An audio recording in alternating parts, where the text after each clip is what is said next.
Election 2020 America के सदारती इंतखाब का result आ चुका है। कुछ सीट्स अभी रहती हैं, लेकिन जो बाइडन इस वक्त बढ़तरी पर हैं, लीड कर रहे हैं और उनके जो वोट बताए जा रहे हैं वो 238 इलेक्टोरल वोट, जबकि उसके मुकाबले में प्रेसिडेंट ट्रंप जो हैं वो 213 पर हैं। तो इसका मतलब ये हुआ कि वो जो हम लीड की बात इलेक्शन से पहले कर रहे थे वही हुआ और वैसे ही नताइज सामने आए हैं। लेकिन अभी जो स्विंग स्टेट्स हैं, कुछ स्विंग स्टेट्स हैं, वो एक फ़ैसला कुन जो है वो किरदार अदा करेंगी। मैं आपको इसमें ये बताती हूँ कि वो स्विंग स्टेट्स कौन सी हैं नाजरीन, और उसके ऊपर कहाँ तक मुमकिन है कि उसमें बाइडन मज़ीद बढ़तरी हासिल कर लें। देखिए, अभी तक जो कुछ स्टेट्स हैं उसके ऊपर प्रोजेक्टेड विनर जो हैं वो सामने आ चुके हैं, जिनको कहा गया है कि ये जीत चुके हैं। लेकिन कुछ स्टेट्स ऐसी हैं जिसको प्रोजेक्ट नहीं किया गया, प्रोजेक्टेड विनर हमारे सामने नहीं है। अब जैसे हवाई है, हवाई को जो है वो 64% जो बाइडन जो है उसके ऊपर है और डोनाल्ड ट्रंप 33% है। तो इसका रेशो इतना ज़्यादा है कि हमें पता चल गया कि यहाँ पर जो बाइडन को वो नहीं हरा सकते। जाहिर है कि 33 से 64 पर वो नहीं पहुँच सकते, तो हवाई जो है वो जो बाइडन जीत गए हैं। इसी तरह मिनीसोटा है, इसमें भी 52 और 45 का है। 52 पर जो बाइडन है और 45 पर डोनाल्ड ट्रंप है। इसकी वजह से हम इसको भी कह सकते हैं कि ये भी इसको भी बाइडन की या डेमोक्रेट्स का इलेक्टोरल वोट समझा जाए। अब जो मोंटाना है उसमें क्योंकि ट्रंप 55% के वोट पर हैं और बाइडन 41 पे हैं, तो ये भी क्लोज कॉन्टेस्ट है। लेकिन इसके बारे में भी हो सकता है कि ये भी ट्रंप ही ले जाएं। कैलिफोर्निया जो है वो इतना बड़ा मार्जिन है, 63%, 66% पे है बाइडन और 32% पे हैं ट्रंप। तो इसके ऊपर मोहर लग चुकी है कि ये बाइडन का होगा, डेमोक्रेट्स का होगा। टेक्सास जो है 52% पर अगर ट्रंप हैं तो 46% पर जो हैं वो बाइडन हैं। तो इसका मतलब ये हुआ कि 52 और 56 में ज़्यादा फासला तो नहीं है, लेकिन फिर भी बाइडन का 52 तक पहुंचना या उसको क्रॉस करना ज़रा मुश्किल होगा। इसलिए टेक्सास के बारे में कहा जा रहा है कि ये ट्रंप ले जाएंगे।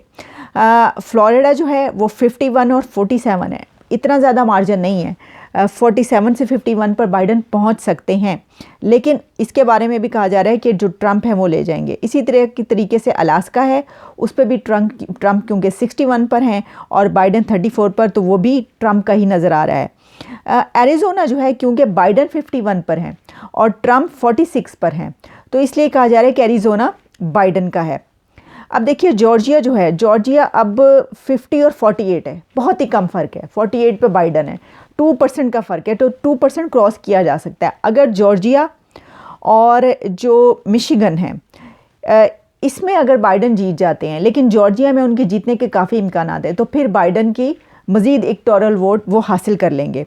इसकी वजह यह है कि जॉर्जिया के हम अगर इलेक्टोरल वोटों पर नज़र डालें कि कितने हैं, तो इसके 16 वोट हैं। तो 16 वोट काफ़ी होते हैं, यानी आपके काफ़ी इनके बढ़ जाएंगे। एक जॉर्जिया के बारे में ये कहा जा रहा है। मिशिगन तो आप समझिए कि डोनाल्ड ट्रंप जीत चुके, 86% पे वो हैं, जबकि बाइडन 49% पर है। इसी तरीके से निवाडा जो है वो भी बाइडन जीत सकते हैं। बाइडन 49 पर हैं और ट्रंप 48 पे हैं। तो अगर बाइडन ने इसी तरीके से बढ़तरी कायम रखी तो जॉर्जिया और निवाडा, और उसके बाद जो है नॉर्थ कैरोलिना, 2% का फ़र्क, बाइडन 50% पे और जो बाइडन 48 पे और ट्रंप 50 पे। तो इस पे भी बाइडन ये 2 क्रॉस कर सकते हैं, तो वो जीत जाएंगे।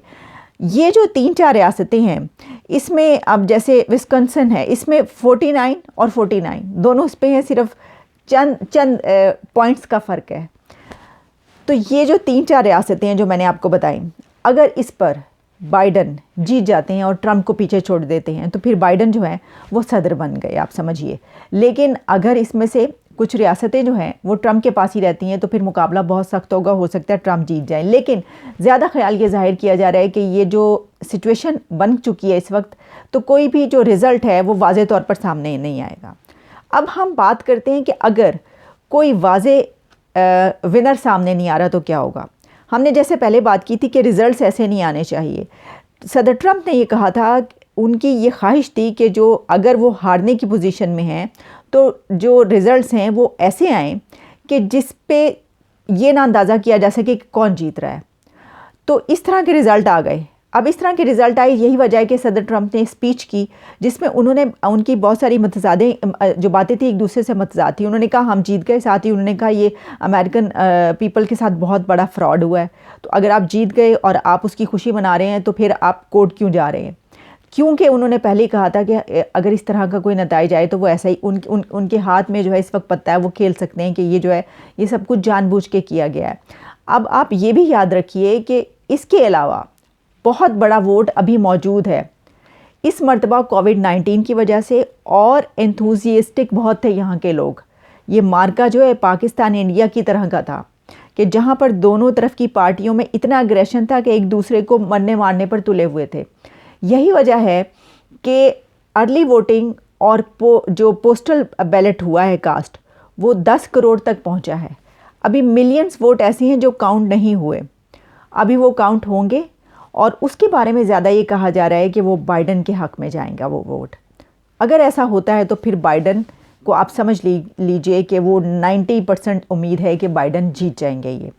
लेकिन ये तमाम सिनेरियो जो ये हमने आपके सामने इसलिए रखा है कि आपको अंदाज़ा हो कि कल तक क्या होगा। लेकिन जो लोग ये समझ रहे हैं कि कल तक रिज़ल्ट आ जाएगा, उनको हम एक और बात बताए देते हैं। जो अमेरिका के इलेक्शंस होते हैं उनका प्रोसीजर इतना शॉर्ट नहीं होता।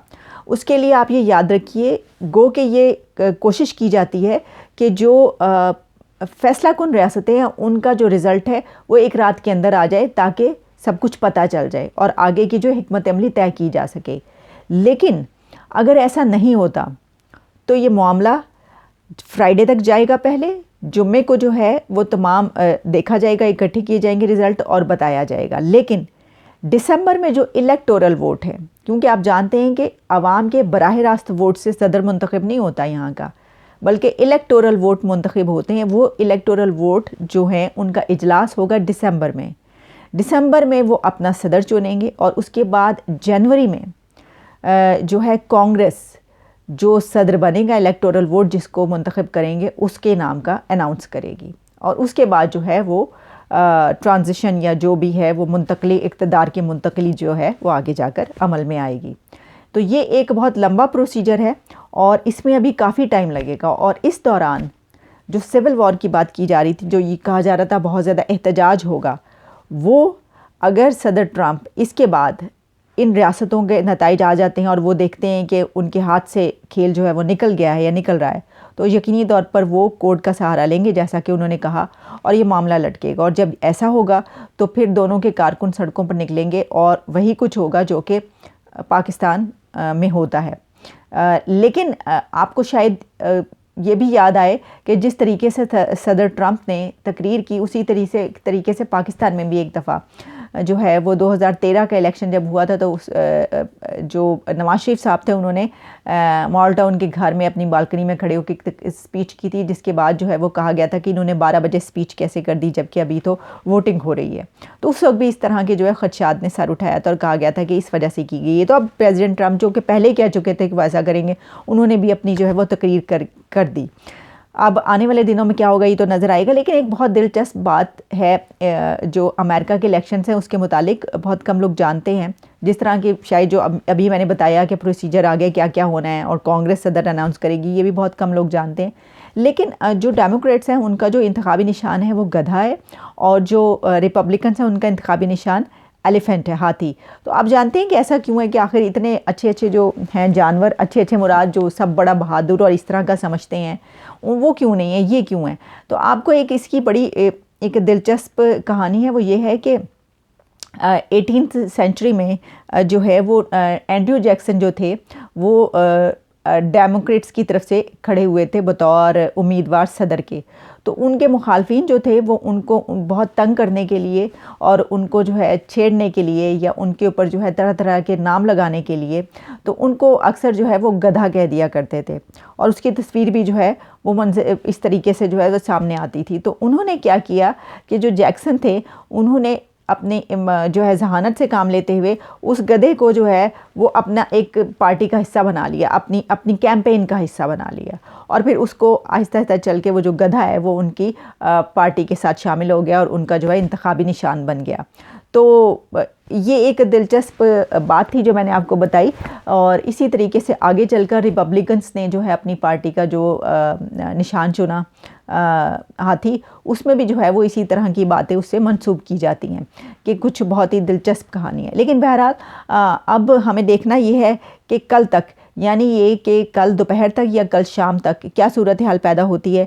आया जितनी भी रियासतें हैं उनका जब एक कम से कम एक तस्वीर सामने आ जाएगी कि ये रियासतों में, और एक पता चल जाएगा कि अब कौन किस पर है, कितने वोट्स पर है, तो उसके बाद क्या फ़ैसला करेंगे जो बाइडन और ट्रंप, ये हमें कल तक पता चलेगा।